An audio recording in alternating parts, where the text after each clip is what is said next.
Today,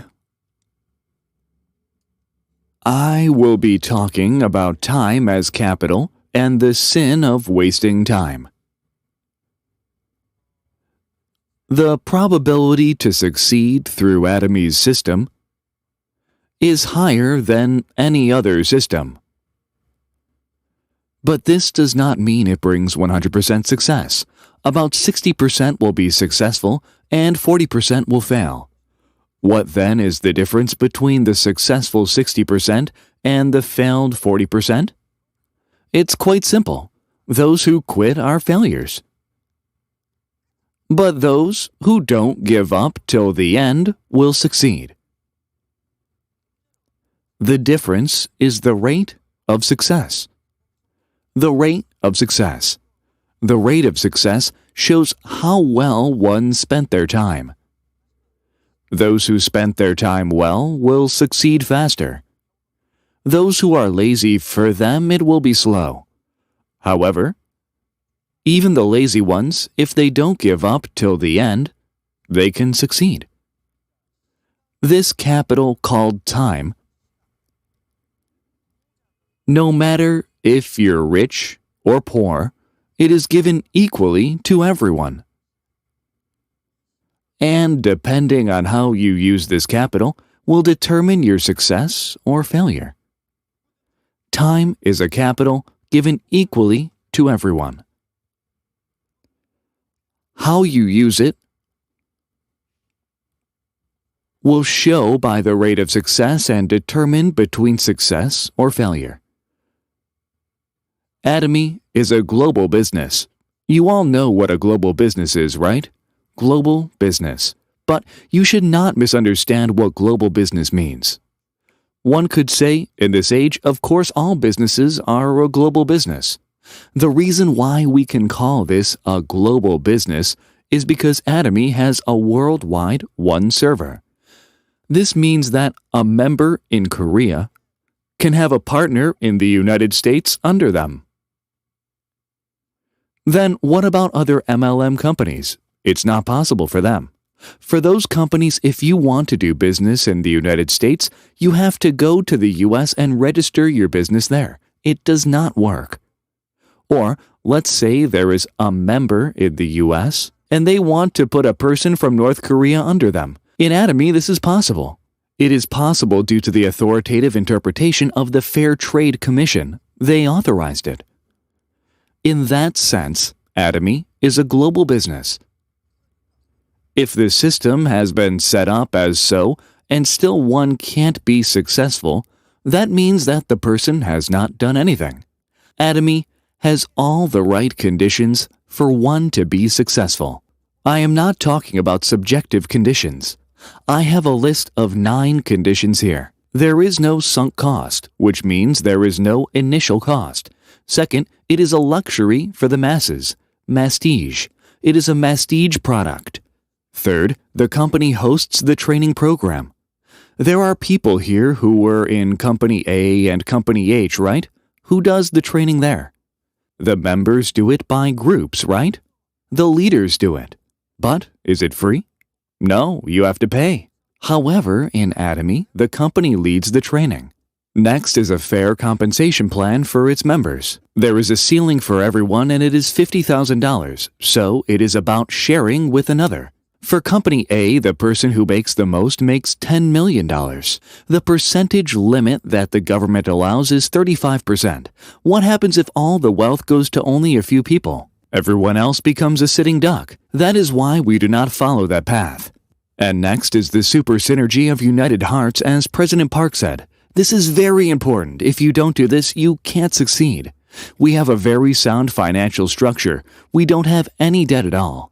So, you should not worry that you will not receive any compensation. You should sell more during that time. You don't have to worry about that at all. It is a rewarding business. It is very rewarding. Why? Because you do not bring harm to others. What happens if you sell an expensive product that has bad quality? It is not rewarding and you will wonder why you are in the business. However, If you sell prestige products at a lower price, it does not bring any harm to others. Next is that it is a challenging business. This is not an easy business. Those who only overcome their circumstances can be successful. You think you will be successful without doing anything? No way. That is not true for any business. At the same time, it is a global one server. Time does not wait for anyone. A day is 24 hours for everyone. How will you use this capital called time? Time waits for no one. If you use time foolishly, it will retaliate. It will surely do. Time will not just let you be. Those that waste time will get their fair share of revenge, and that revenge will come in the form of poverty. Poverty, that is the result of sin for wasting time. Who must deal with this poverty? Only those that wasted time will have to deal with poverty. No one can take that person's place. Next. You've seen this before, right? It's Napoleon. He said, "I may lose land, but I never lose a minute." That is how Napoleon could be an emperor at the age of 35. He was born in Corsica, a French colony. He graduated from the Artillery Military Academy. At 29, he became a general, and at 35, an emperor. He used his time preciously. But what happened to him? He lost at the Battle of Waterloo and got banished to the island of Elba. When he died, he said in his will, "Today my misery is one of the revenge of the time I went wrong." He was an emperor at 35, and, while being caught in the highlands of Africa, he says that this was due to his misspent time in the past. Don't blame others. Reflect and see if you used your time wisely or foolishly. Time does not just let you be. Time retaliates to those who wasted time. Next is Edison. Time is really the only capital that any human being has, and the thing that he can least afford to waste or lose. Will you be a leader or a mere follower? Leader, yes, at least you have a loud voice. A leader. Does a leader lead in front or follow from the back?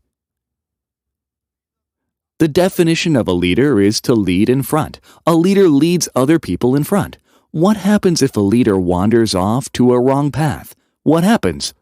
Everyone dies, right? Everyone dies. Therefore, because Atomy has a compensation ceiling, we emphasize that everyone is number one. Everyone is a leader, not a follower. Then, if you want to lead from the front, you need to know. You need to know in order to be a leader.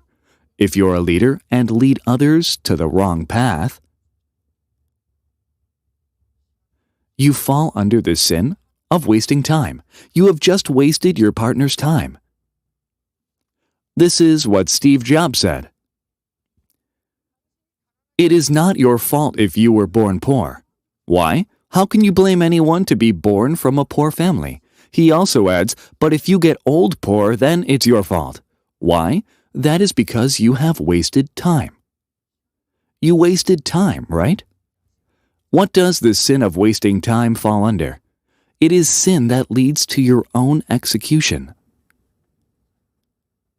The West has been a world leader the last 200 years because of this. The West used time wisely while the East wasted time for 200 years, so the West led the East from the front.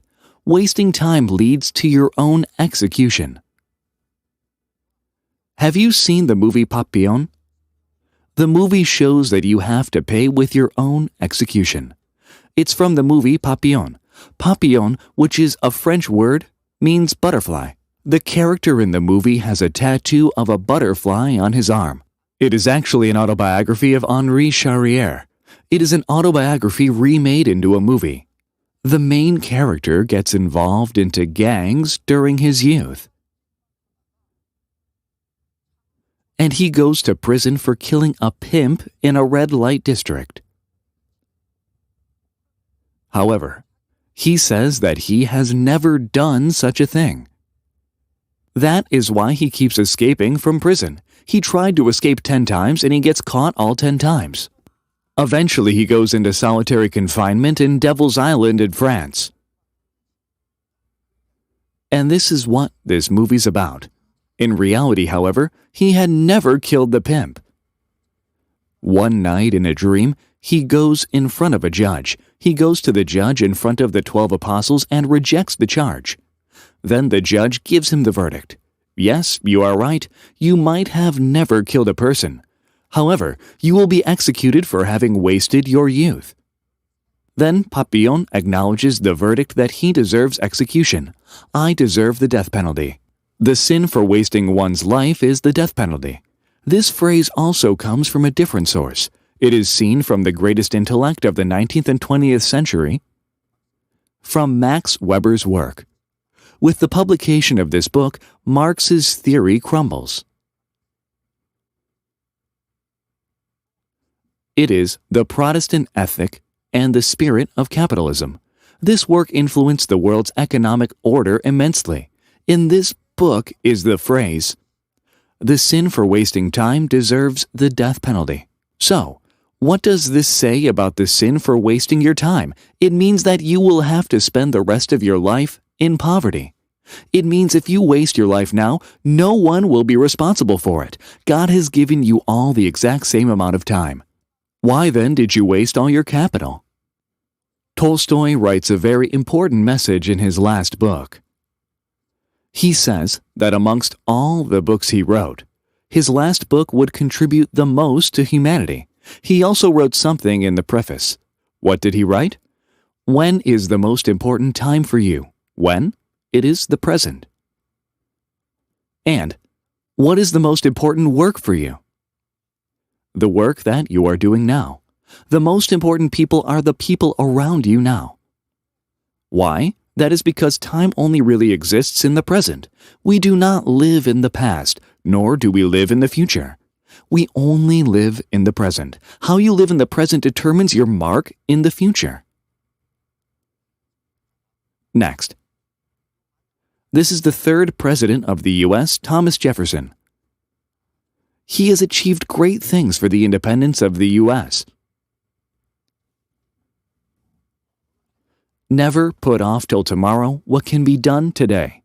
People used to write this in their notebooks all the time in elementary school, but after writing it down, people tend to forget. People forget. In elementary school, people put off writing their journals the most. I remember thinking that I would do it the next and I would do it all at once. I would write a month's worth of journal at the last minute. Listen carefully. If you decided to meet 5 new people on a given day, then you should meet them. Next. This is the man in the $100 bill. It's Benjamin Franklin. He actually never acted as the President of the U.S. However, his portrait is hung on the White House. He is that famous. He said, "You may delay, but time will not." Time never waits for anyone. It keeps moving. Then, that misspent time becomes time wasted. Next is how a leader steals time. All of you have said that you would be leaders. If your partners are doing poorly in their business, or if you lead them to wander to a different place, then you as a leader are stealing your partner's time. And what does this kind of sin deserve? It deserves the death penalty. It is not deserving felony, but the death penalty. So, if you complain that there is not enough sponsorship or consulting, or that people are lacking sincerity, and as a result, if there is not improvement for the organization, then you are stealing all of the other members' time. Then, what happens? There will be conflict and super synergy of united hearts cannot be achieved. There can be no collective intelligence. That is the result of a leader's failure. An organization or even a country can collapse due to just one person. Let us see how it happens then. Let's see if such is the case. Who is this? Huntington. He was a professor for Harvard School of Politics.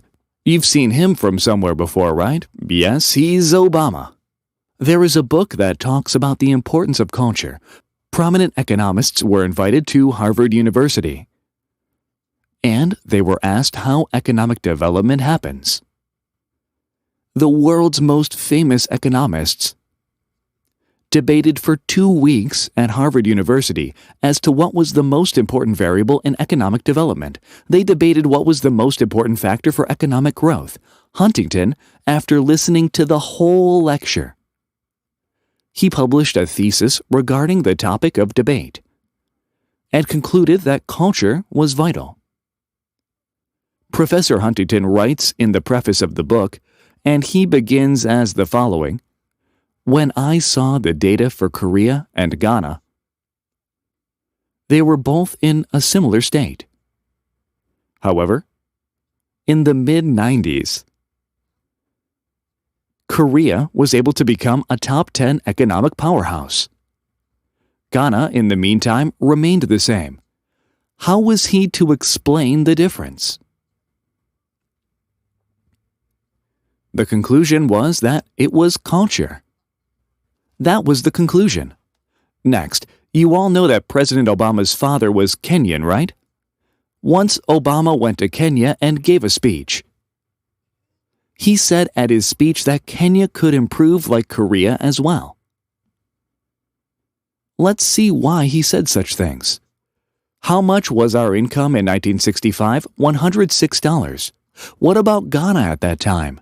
If you see on the chart, it is double Korea's at that time. What about Kenya? It is the same as ours. After some time, however, you can see the stark difference. Professor Huntington said that there was no other explanation for this gap, other than the fact that it was culture. These other countries have better natural resources than Korea. What does this tell us about these countries' leaders? It tells us that they stole their citizens' time. What then must one do in order not to waste time? What does it say here? First things first. Memorize this. Do what is important first. This is from his book, 7 Habits of Highly Effective People. It's from this book. That is because it is so important. Then came out with a different book. What does he say in the new book? There are problems that can't be solved even if you try harder, smarter, or faster. I'm sure none of you are lazy. Many of you are probably wondering why your lives are not getting better. How will you solve this problem? The important thing is to do first things first. The important thing is to do first things first. You have to ask yourself what is important in your life. If you waste all your time because of your pride, then you will spend all your time on things that are not important. This is now the main point. It's called the Eisenhower Principle. Eisenhower was a very busy man. He was the commander-in-chief for the Allied forces in the Second World War. He had to command thousands of high-ranking generals. He was very busy. Even a platoon leader is busy. How busy a commander-in-chief must have been. And later on, he even became the president of the U.S. This was how General Eisenhower used his time. That is why he was never short on time. And that is how he could fulfill his weighty role. That is why years later time management experts call this the Eisenhower Principle. Our work can be distinguished into 4 different categories. What are they? Urgent and important tasks. Urgent and important tasks. What are some examples of urgent and important tasks? Urgent and important tasks. For example, let's say one of your parents is ill. You have to bring them to the hospital, right? This is a very urgent and important task. Another example is that your boss tells you to finish a report on a project by 6 p.m. that night. Will you procrastinate? What happens if you put it off till the next day? You'll get fired, right? That is why it is urgent and important. Why is that? Because it is a company project. You must do it. How much time does it say here you must spend for urgent and important tasks? It says here 20 to 25%. What happens if you use too much time in this category? A person will be constantly tired and there will have no development. What do time management experts consider the most important? It is time in the category of not urgent but important tasks. Time in this category is the most important. So, if you analyze people who have been successful historically, they spend most of their time in this category. What are some examples? Coming to Atomy lectures. This is in the category of not urgent but important tasks. Coming to these seminars is like studying. I am not saying to study English or math. I am saying that you need to research and study how Atomy business will make you successful. It is not urgent. You can do it tomorrow. If you can't do it tomorrow, you can do it the day after. Another example is meeting a new partner. A person will not go bankrupt just because he does not come out to the center to network with other people. However, in the long run, that person will fail. This is the most important. It is not urgent, but it is important. Data shows that successful people spend most of their time in this category. You get a phone call from a friend, and you talk on the phone for about half an hour. Then, after 30 minutes, you say, "Let's talk about important matters when we meet." Of course, you must pick up your phone when it rings. It might be urgent, but you must judge yourself if this phone call is important or not. You must be the one who decides. For your friend on the other end, the phone call might be urgent and important, but maybe you judge that the phone call is not important at all. Men usually receive such phone calls from old friends. "Hey, buddy, let's have a drink. Come out." This is very urgent, right? But it's not important at all. Then, there is the category of not urgent and not important tasks. What are some examples? Watching a drama series on TV. It won't make much of a difference in your life. It shows on the chart that successful people used 1% of their time in this category.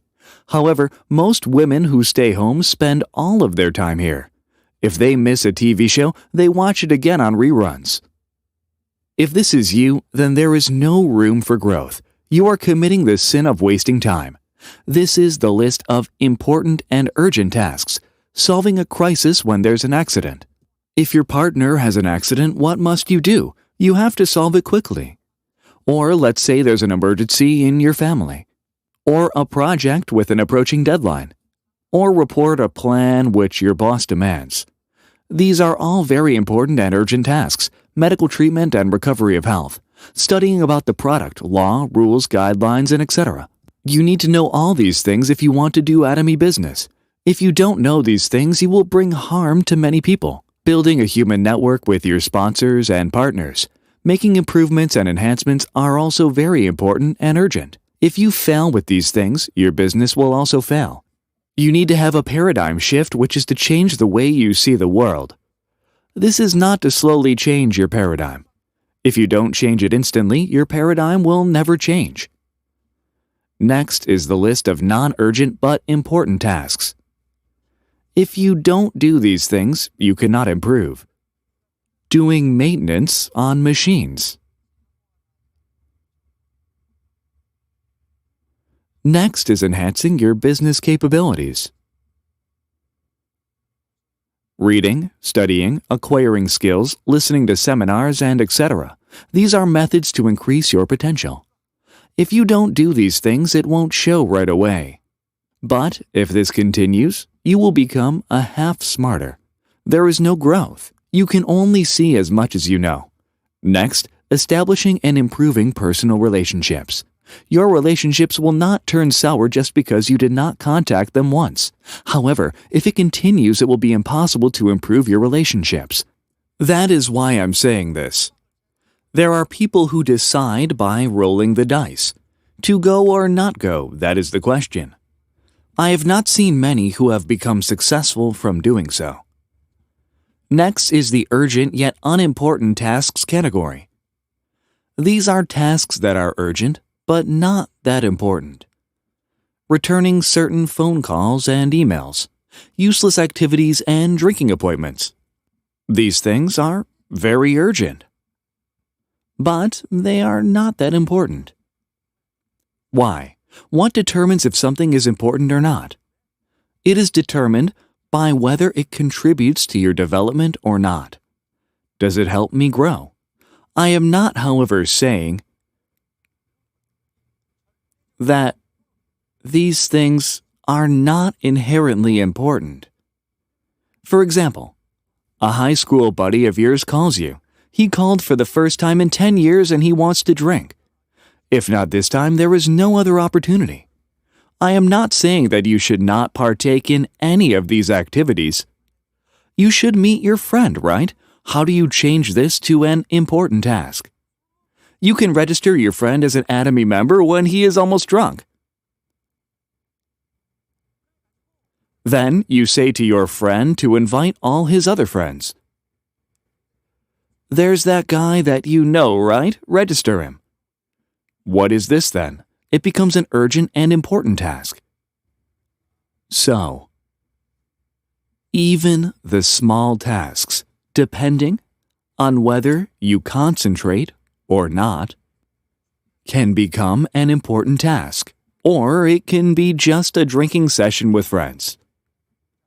Next is the conclusion. This is one of the best artists of the Renaissance period. If you see Michelangelo's work, you will think, how did he draw such a thing? I talked about Medici a while ago, right? He was a financier of Venice. That is why there is such a thing as the Medici effect, which was taken after his name. The Medici effect. The Medici family gathers a lot of money through finance. And what did they do with that money?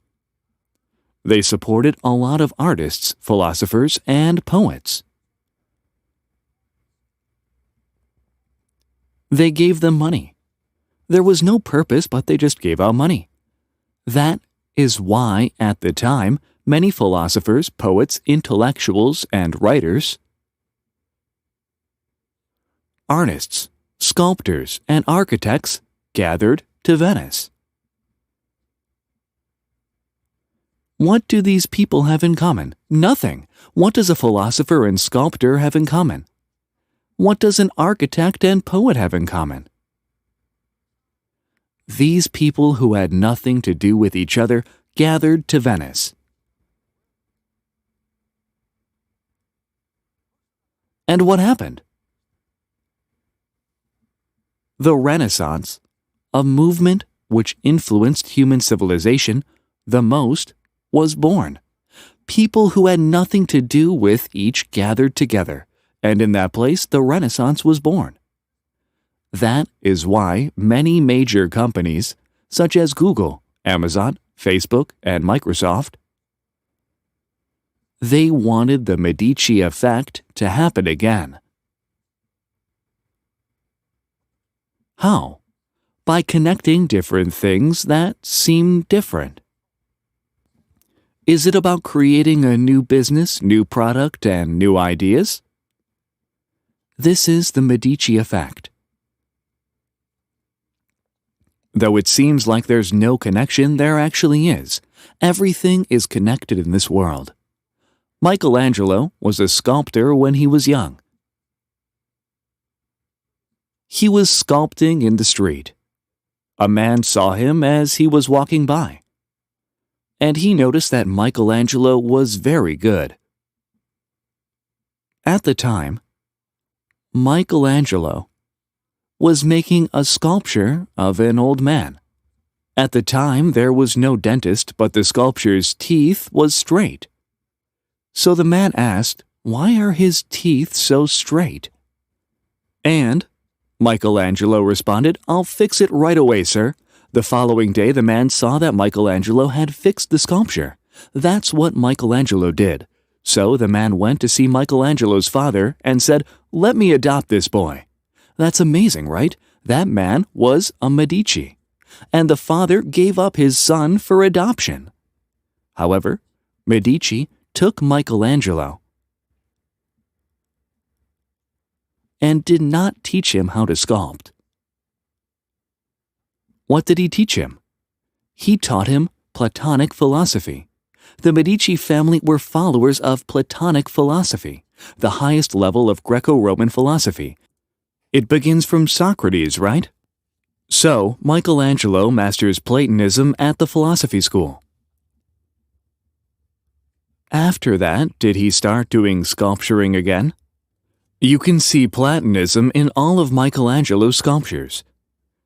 That is how his works became one of the best in history. All of you said you would be leaders, right?